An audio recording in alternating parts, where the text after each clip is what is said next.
بسم اللہ الرحمن الرحیم۔ السلام علیکم دوستو۔ لکھنؤ بازار میں ایک غریب درزی کی دکان تھی جو ہر جنازے کے لیے دکان بند کرتے تھے۔ لوگوں نے کہا کہ اس سے آپ کے کاروبار کا نقصان ہوگا۔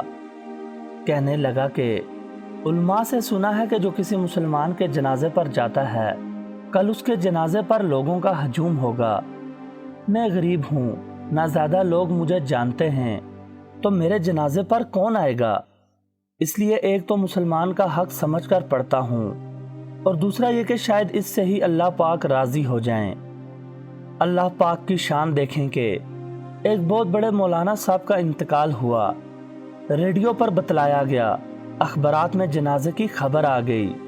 جنازے کے وقت لاکھوں کا مجمع تھا، پھر بھی بہت سے لوگ ان کا جنازہ پڑھنے سے محروم رہ گئے۔ جب جنازہ گاہ میں ان کا جنازہ ختم ہوا تو اسی وقت جنازہ گاہ میں ایک دوسرا جنازہ داخل ہوا اور اعلان ہوا کہ ایک اور عاجز مسلمان کا بھی جنازہ پڑھ کر جائیں۔ یہ دوسرا جنازہ اس درزی کا تھا۔ مولانا کے جنازے کے سب لوگوں نے، جن میں بڑے بڑے اللہ والے اور علماء کرام شامل تھے، سب نے اس درزی کا جنازہ پڑھا، اور پہلے جنازے سے جو لوگ رہ گئے تھے وہ بھی اس میں شامل ہو گئے۔ اس غریب کا جنازہ تو مولانا کے جنازے سے بھی بڑھ کر نکلا۔